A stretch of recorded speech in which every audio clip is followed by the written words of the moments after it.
आज आम आलोचना करवा गोटे रचना अलरेडी 2-3टा केते रचना सारी देना किंतु जेन इम्पोर्टाट आजिकार दुनिया रे अपराध बहुत मात्रा रे बढ़ुची तो से अपराधी नियंत्रण विषय गोटे रचना लिखि करवा एवं यह सबू आम लाइफ खाली एग्जाम ना आम लाइफ में निहाती जरूरी। प्रथमे देबा उपक्रम अपराधीकरण नियंत्रण सुफल उपसंहार। उपक्रम रे रही देख मनुष्य सर्वदा सुस्थ सुंदर शांत सरल सुख समृद्ध जीवन धारण करिवार आशा पोषण करी किंतु यह तार सामाजिक नैतिक और आध्यात्मिक परिवेश तथा परिवेष्टिनी उपरे निर्भर करे। तेबे अनेक समय रे यह परिदुष्ट होता है जे हत्या लुंठन राजहानी निशा कारोबार बलात्कार प्रतिहिंसा आदि अपराधिक कार्यकलाप समाज जीवन को दुर्विषह कर दिए।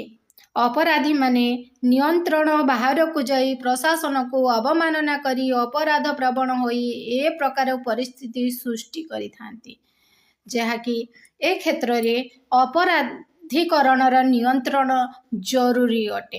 अपराधीकरण विषय तापरे भी देखिबा देख अपराधीकरण कहले समाज विरोधी तथा सर्वसाधारण क्षति साधन करुथिबा कार्यकलाप को बोझाए। यह आईन विरोधी एवं समाज परिपंथी व्यापक दृष्टि नरहत्या चोरी डकायती दुर्नीति जालियाती धर्षण ता सहित मद्यपान करी गाड़ी चलैबा शिशु निर्यातना टैक्स फांकिबा इत्यादि कार्य करिबा ही अपराधीकरण। यह द्वारा समाजर बहु क्षति घटे एणु यार नियंत्रण एकांत आवश्यक। नियंत्रण विषय देखिबा देख अपराधी बा अपराधकारी जन्मरू अपराधी होई न थाए। जड़े अपराधी केबे मातृगर्भरु जेतेबेले मातृगर्भरु भूमिष्ठ हुए सेतेबेले सी अपराधी होई न थाए। परिवेश परिस्थितिर चापरे से अपराधिक कार्यकलाप लिप्त हुए। पारिवारिक जीवन रे अवहेलित शैशव और बुझामणार शिकार व्यक्ति अपराधिक कार्य करिथांती। निशाग्रस्त व्यक्ति हिताहित ज्ञान भूली अपराध घटाई थांती। यौतुक निर्यातना आर्थिक विशृंखला यौथ परिवार हिंसा प्रवणता पड़ोशी मध्य द्वंद्व कार्यालयर सहकारी मानक सहित मनमालिन्य देश बा जातीय स्तर रे सीमा शक्ति राजनीति को नहीं अबुझामणा इत्यादि अपराधीकरण बुद्धि पाए। ए सब को नियंत्रण करिवार उपाय हेउछि उत्तम बुझामणा सरल व्यवहार शांति पथर अनुसरण और अभ्यासगत अपराधी को आईन सम्मत दंड विधान। अपराधी माने जे भली आईन रो फांका बाट दे खसी जाई पारिबे नाही सेति प्रति अपराध नियंत्रणकारी संस्था मानक कर्तव्य निष्ठता निहाती स्पृहणीय।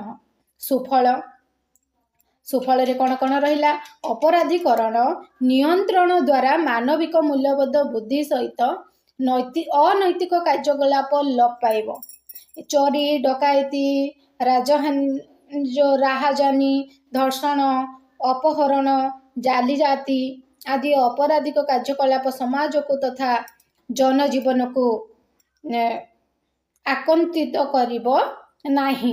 अपराधी को चिन्हट करी से माननको दृष्टांतमूलक दंड विधान कले कौन हम समाज पाई मंगलकर हम। शेषरे आमे लेखिबा अपराधीकरण कर्तव्य समय रे समाजर एक गुरुतर समस्या रूप दंडमान होइछि। शिक्षित अशिक्षित साधारण असाधारण धार्मिक अधार्मिक इत्यादि व्यक्ति माने वस्तुवादी अभिमुख्य पोषण करी अपराधिक कार्य करने पश्चात पद हेउनाहांती। जाबतीय आईन विरोधी कार्य समाज को अधोगति अभिमुखी करुथिले मध्य को नियंत्रण करिबा संभव हेउनथिबरु यह क्रमबर्धिष्णु रूपे होइछि। तेणु को दृढ़ भाव नियंत्रण करिबा अत्यंत आवश्यक। अपराधर नियंत्रीकरण आम जीवन पाई बहुत मूल्यवान। तेणुकरी आमे अपराध को किभली भाବରେ नियंत्रण करिबा, निजको निजे सचेतन हवा एवं अन्य माननको सचेतन कराइबा। वीडियोटी भल लागिथिले लाइक कर, शेयर कर, कमेंट कर, सब्सक्राइब कर दियो। जय जगन्नाथ।